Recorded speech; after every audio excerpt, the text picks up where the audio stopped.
Sebuah rangkaian KRL relasi Jakarta-Kota Bogor terkena lemparan batu hingga alami kerusakan di pintu dan jendela.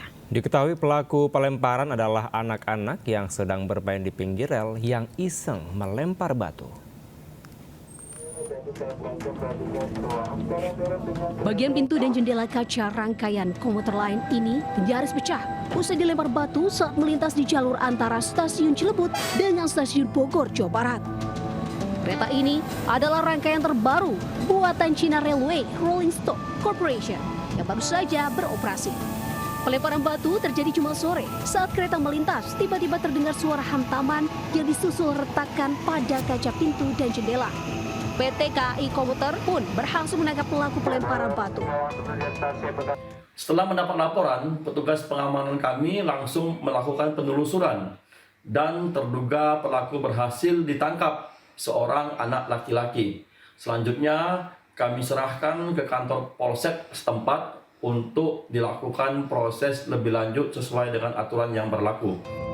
Dua pelaku bocah berusia 8 dan 10 tahun tersebut adalah warga Kelurahan Cipogor, Bogor Tengah. Mereka ditemui oleh para petugas KAI yang menyisir di lokasi pelemparan. Dari pemeriksaan kepolisian, diketahui dua anak sedang bermain di pinggir rel dan iseng lempar batu ke arah kereta yang melintas. Telah dilakukan mediasi atau secara keluargaan di kantor Polsek Bogor Tengah ya, dari kedua belah pihak, dari pihak PT KAI dan orang tua anak tersebut. Pak, mereka itu sedang apa sih, Pak?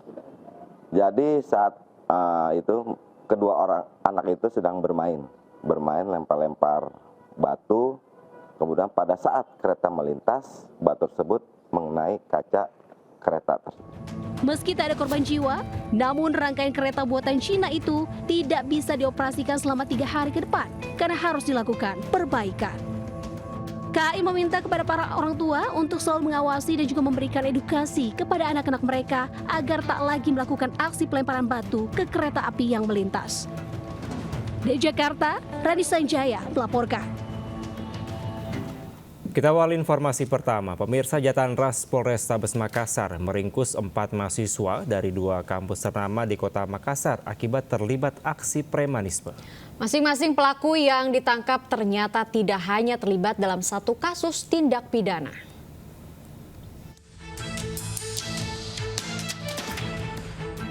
Viral, seorang mahasiswa dikeroyok hingga terlibat adu jotos di kantin kampus Universitas DIPA Makassar. Pengeroyokan dipicu persoalan sepele, yakni tempat duduk di kantin kampus yang ditempati korban dipersoalkan hingga diklaim oleh para pelaku. Tim Jatan Ras Polrestabes Makassar yang menerima laporan meringkus 4 pelaku di rumahnya di salah satu asrama mahasiswa di Kota Makassar, Sulawesi Selatan. Masing-masing pelaku yang ditangkap tidak hanya terlibat dalam satu kasus tindak pidana, namun turut terlibat dalam aksi penyerangan di salah satu kampus swasta di Kota Makassar yang menyebabkan satu mahasiswa alami luka tebas di kepala akibat diserang oleh kawanan pelaku. Rektor Universitas DIPA Makassar menyayangkan akan kejadian ini. Tindakan tegas akan diberikan kepada mahasiswa usai proses sidang kode etik. Akibatnya, sanksi skorsing hingga pemecatan bahkan pidana penjara kini menanti para pelaku. Itu. Iya, Pak. Karena mahasiswa seharusnya datang ke kampus itu bukan untuk berkelahi, tapi datang untuk belajar. Makanya untuk menjadi koreksi bahwa ini kita coba proses kembali semua apa yang menjadi masalah dalam. Kenapa sampai ada yang beginian? Kenapa sampai ada perkelahian? Nah, saya sudah minta kepada WR3 untuk membahas kembali dan mengambil tindakan lebih keras kembali kepada orang-orang yang melakukan hal-hal tersebut. Kenapa? Kita inginkan kampus tenang dalam hal belajar. Kalau sampai terjadi hal tersebut, berarti orang yang tidak menginginkan kampus belajar dengan tenang, nah itu yang kita tidak inginkan ada di dalam kampus. Sejumlah mahasiswa yang diamankan kini ditahan di Polrestabes Makassar guna proses hukum lebih lanjut. Di Makassar, Sulawesi Selatan, Syahrul Adiaksa melaporkan. Pemirsa, sabu seberat 11 kg disimpan 3 pria di rumah kos di Depok dan Jakarta Barat. Para pelaku ditangkap polisi dan sabu gagal diedarkan.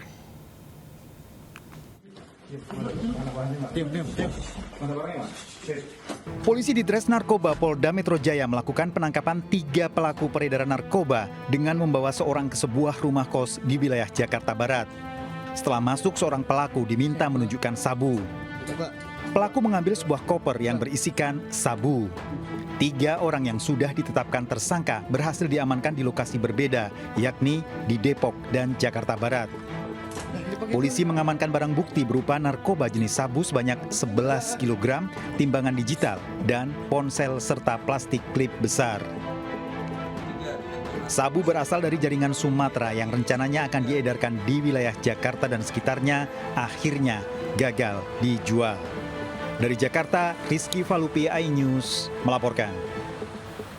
Satuan Reserse Narkoba Polresta Banyumas, Jawa Tengah menangkap seorang wanita residivis pengedar narkoba di Purwokerto. Polisi terpaksa harus naik ke atas rumah untuk mencari barang bukti yang disembunyikan pelaku.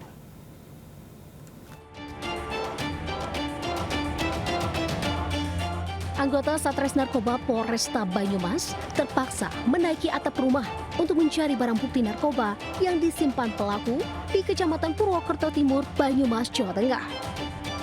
Sebelumnya, pelaku berinisial HRH sempat menolak dituduh sebagai pengedar narkoba. Polisi yang curiga dengan pengakuan pelaku memaksa pelaku untuk menunjukkan tempat penyimpanan narkoba. Pelaku pun akhirnya tak berkutik dan menunjukkan tempat penyimpanan barang haram itu di atap rumahnya. Polisi berhasil menemukan ribuan butir narkoba berbagai jenis yang tersimpan dalam kantong plastik. Pelaku diketahui merupakan residivis kasus yang sama dan telah 2 kali keluar masuk penjara. Berhasil mengamankan seorang wanita ya berinisial HRH, usia 26 tahun. Ya. Ini adalah residivis yang sebelumnya sudah 2 kali ya, menjalani proses pidana yang sama terkait dengan obat-obat berbahaya dan psikotropika.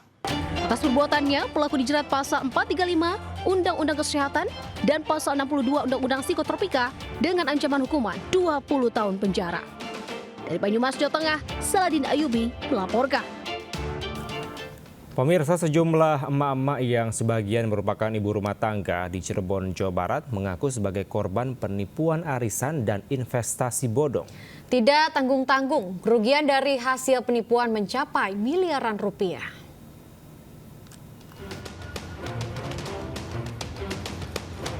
Polres Cirebon Kota mendadak ramai. Belasan ibu rumah tangga datang untuk melapor dugaan penipuan arisan dan investasi bodong.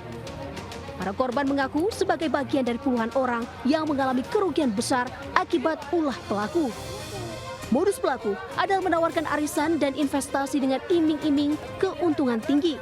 Namun, uang para peserta justru diduga digelapkan untuk kepentingan pribadi. Total korban diperkirakan lebih dari 50 orang dengan kerugian keseluruhan mencapai ratusan juta hingga miliaran rupiah. Pelaku penipuan sedang menjalani pemeriksaan polisi. Para korban mengaku tergiur setelah melihat status WhatsApp pelaku dan menawarkan investasi dan hasilnya 20% dalam 1 bulan. Dari Cirebon, Jawa Barat, Miftahudin melaporkan.